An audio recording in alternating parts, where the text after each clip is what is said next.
I, Mark Wanneker, am probably more of a typical married man than most guys are willing to admit. Although I love my wife and kids, I can't help but fantasize about screwing another woman. I'm hardly any different from the average heterosexual man, for what only 1 in 6 doesn't think the same thing. While I fantasized about screwing another woman, it wasn't something I seriously wanted to do. Well, yeah, I don't have the nerve to openly seek out other women.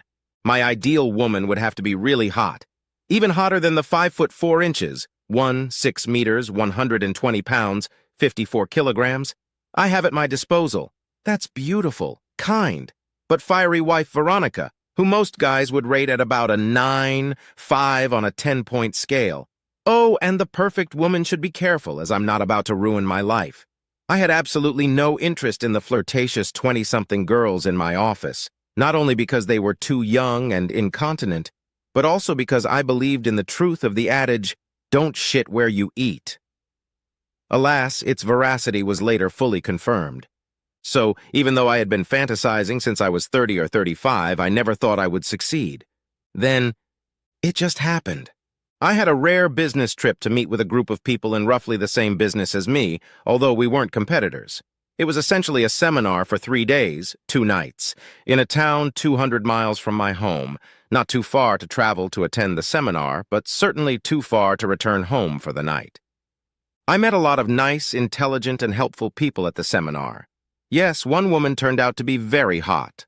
Her name was Jillian Morse. She looked to be in her early 30s, but as we talked, it became clear that she appeared to be 38 to 40 years old.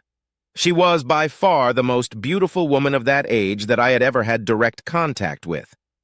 Jillian had an interesting background. She started working in the ER right out of high school and didn't go to college until she was 21 and graduated in 3 years with a business degree and other health science courses that were easy for her because of her ER experience. Jillian and I seemed to really hit it off. We had a great chat on the first day and evening of the seminar, and on the second morning we met for a morning workout in the hotel gym. She showed me how slender and athletic she was. I showed her how strong I was. Indeed, I am 6 feet 4 inches, 93 meters, tall, weigh 230 pounds, 104 kilograms, can do many push-ups on the floor, and can bench press 50 pounds, 23 kilograms, with one hand. As we ate breakfast together after practice, our knees, hands, and forearms often seemed to unintentionally touch each other. By the time an impromptu party was arranged for the second night after dinner, I was convinced that not only was Jillian a little sexier than Veronica, but she was also much taller, at 6 feet, 8 meters, than Veronica. Having her would be a completely different experience. What was also clear was that she showed as much interest in me as I did in her, and that the only thing holding us back was how much we trusted each other that a partner would remain reasonably discreet. Jillian, as I found out later, was going through a dry period in her personal life due to her husband's temporary illness. So at an impromptu party, she lured me into a secluded corner. Neither of us had consumed alcohol, which made our candor even more surprising. "I'll be frank, Mark," she began. "We seem to have a mutual attraction, but we're wary since we haven't known each other long and we're worried about trusting each other, whether we're careful and cautious enough." I stared into her enchanting aquamarine eyes for a long time before answering. "I couldn't have said it better." "I love my husband and children, and I absolutely do not want to hurt or disappoint them," she continued. "I feel the same way about my wife and children," I replied sincerely. "Are you willing to take the risk with me? Do you think the reward will be worth the risk?" "Hell yes. How are we going to do that? Have you talked to your wife and kids yet today?" "Yeah, before dinner, and I had my room phone forwarded to my cell phone. And you?" "Yes. I talked to my husband and kids right after dinner, so none of our seminar participants are on my floor," she smiled. "Why don't I wander around for 15 minutes after the party and then go up to my room 710? After that, you'll wander around for another 15 minutes and then go up the stairs to my room and knock quietly 4 times and twice hard." "I'll see you in half an hour after the party," I replied, squeezing her hand. Jillian and I did exactly as we had planned and really didn't talk to each other anymore during the party and even flirted with the other seminar participants. When I knocked on the room, Jillian opened naked. Obviously, she wasn't going to waste any time. "Take off your clothes and let's take a quick shower," she whispered. I believe it was the fastest undressing I've ever done in my life. We tore into each other as we waddled to the bathroom. Luckily, Jillian's room was top-notch because the shower stall was larger than the one in my room, giving us plenty of room to work on each other in the shower. Jillian clearly enjoyed it when, after we had wiped ourselves down, I picked her up, carried her into the bedroom, and laid her on the bed. "I'm too big! I don't usually get treated like this," she giggled. It took a good 2 minutes to completely bury my pig in her. But what an erotic 2 minutes it was. We were both physically and emotionally exhausted because the sex, though short-lived, had been intense to the extreme. I pulled her to me so that our breasts were touching, pulled the blanket over us, and soon we were in dreamland. I woke up when the clock read 3:03 a.m. I went to the bathroom, and when I returned, Jillian was awake, smiled, and went to do her business. When she came back, her smile was even wider. "Do you want to pretend we're a couple of horny Dobermans?" I laughed. We assumed a 69 position to stimulate each other, and then she got on all fours and growled. Once we recovered, we lay back down, chest to chest, and fell fast asleep. Fortunately, our last seminar started at 10 a.m., so we didn't feel like getting out of bed at 8:30. Jillian said with a devilish grin, "Okay, let's get ready for practice." "God, Jillian," I moaned, "I'm useless at the gym now. You've sucked the life force out of me." "What's the gym got to do with it, asshole?" She grinned. "Here, I'm sure we can burn more calories in bed than in the gym." This time we took a quick shower together. No real pranks this time. I got dressed, slipped out the door, and down the stairs to my room. She got to the seminar on time. I was only 2 minutes late.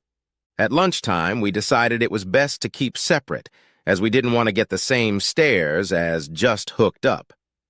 She did, however, ask for a ride home. She lived only 10 miles from my house in the same metropolitan area. I readily agreed. We left the hotel and drove back. For the first half hour, we chatted about how much fun we were having and how great our sex was. Then we both recognized that as the glow from our gymnastics began to fade, we would probably both feel guilty. "I've never cheated on Paul before," she sighed after an hour. "Neither have I with Veronica," I replied. "Even though I know I'll feel guilty, I'll just try to be an even better husband and father," I smiled.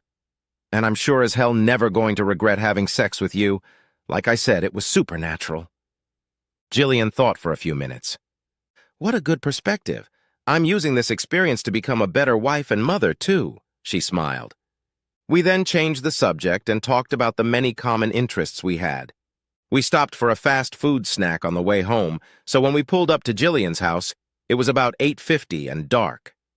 In the neighborhood where she lived, the houses were spaced very far apart. When I pulled up to the curb in front of her house behind her old blue pickup truck, she awed. My front door opened and I recognized that truck. It looked like it had surveyed the neighborhood. "Call 911, I said, getting out of the car and heading toward the house. "Be careful," she moaned. When I got to the front door, I literally ran into a guy carrying a TV. He had a ski mask on his face. I grabbed him by the neck and slammed his head against the wall twice, rendering him unconscious. I heard a voice in the house, so I ducked around the corner between the lobby and what was apparently the living room. "You stupid bastard, how did you drop the TV?" I heard a voice say. "Oh shit, what happened to you?" I saw a second guy in a ski mask standing over the first guy unconscious and with a gun in his near hand.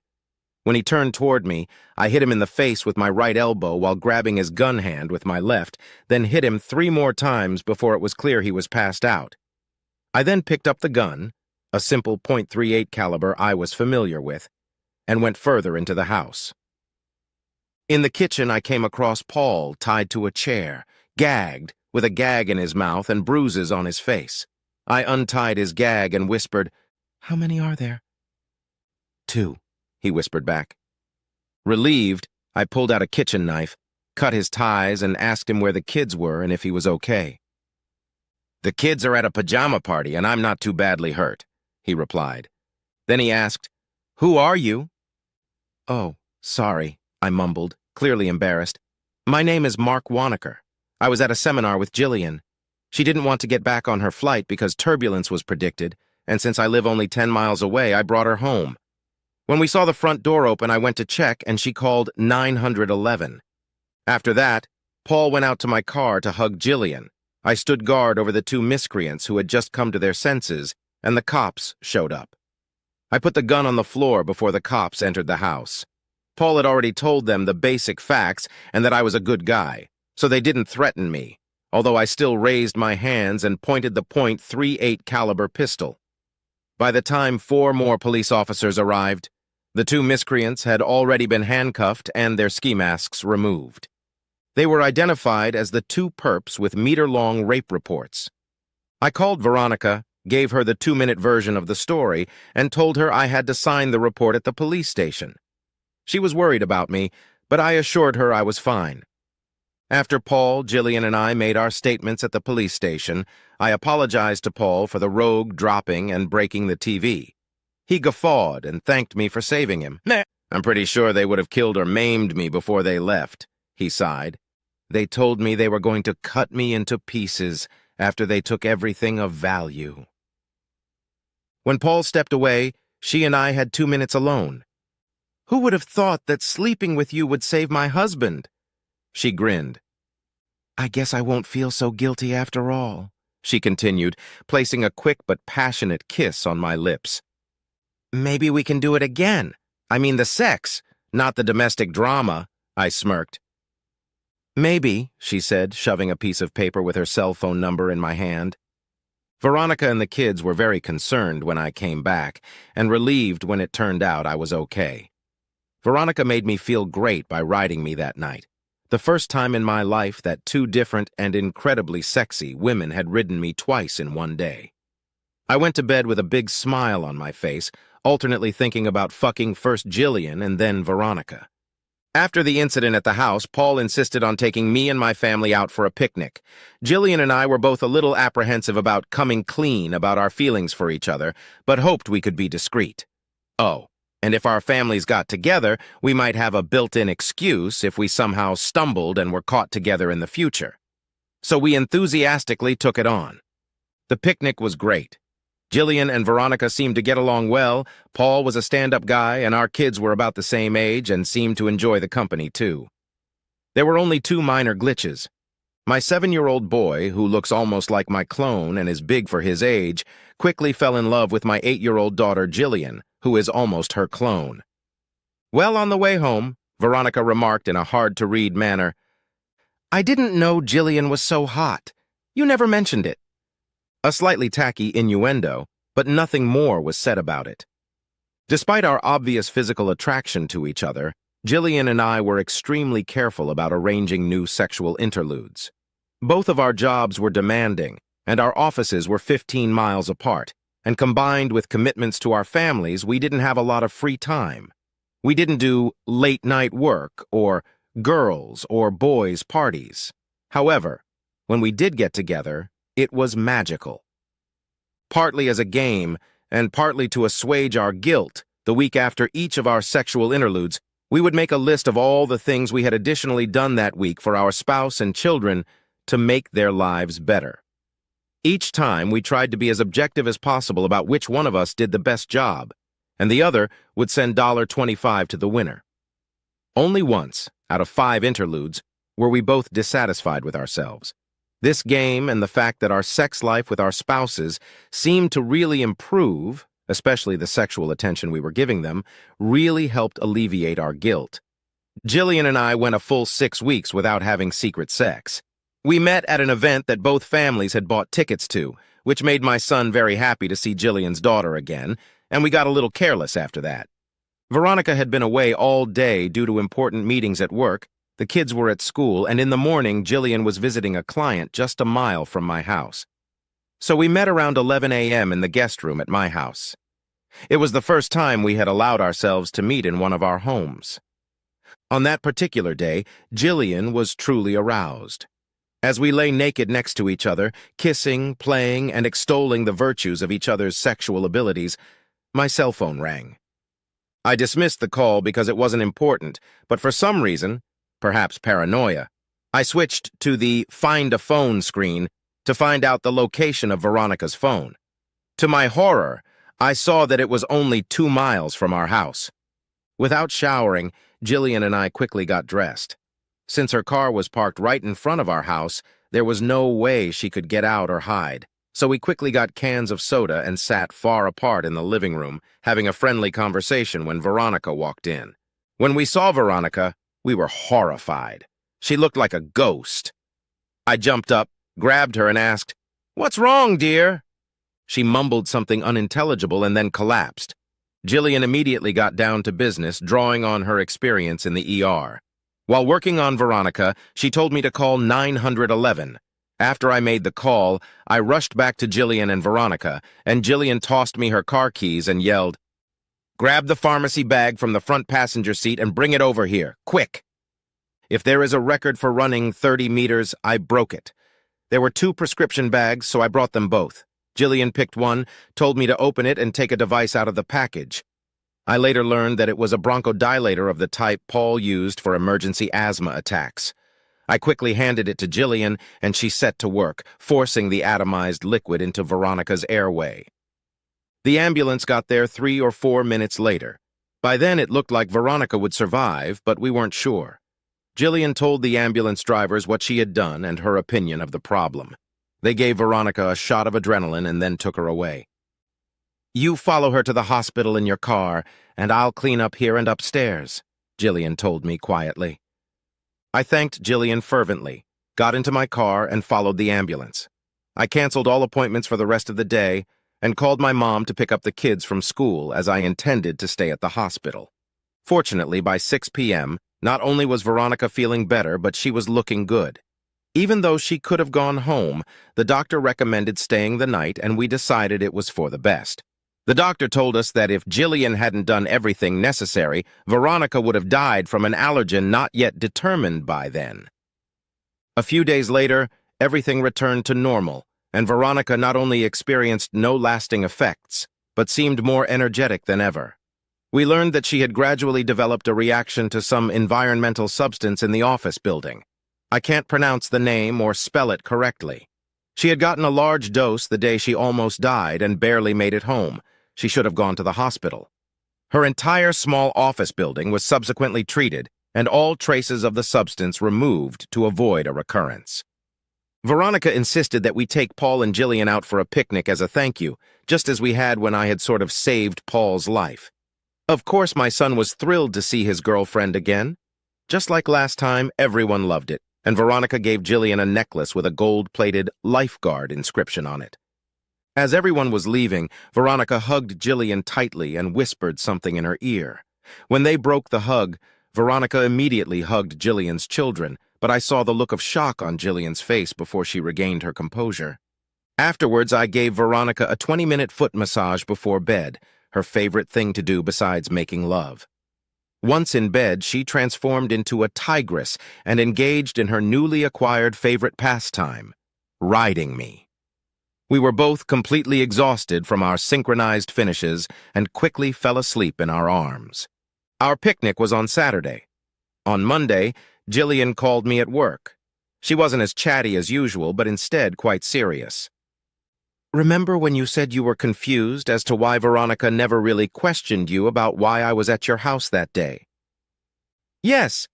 I wondered why she accepted, without further comment, my saying that we were just planning a surprise party for Paul," I answered cautiously. "Well, did you notice my shocked reaction when Veronica hugged me goodbye on Saturday?" "Yes, of course. What did she say?" Veronica said, "Thank you again for saving my life. Because of that, you have a pass this time. But if you ever sleep with my husband again, no one can save you." Jillian exhaled. Such was the end of my happy affair with Jillian.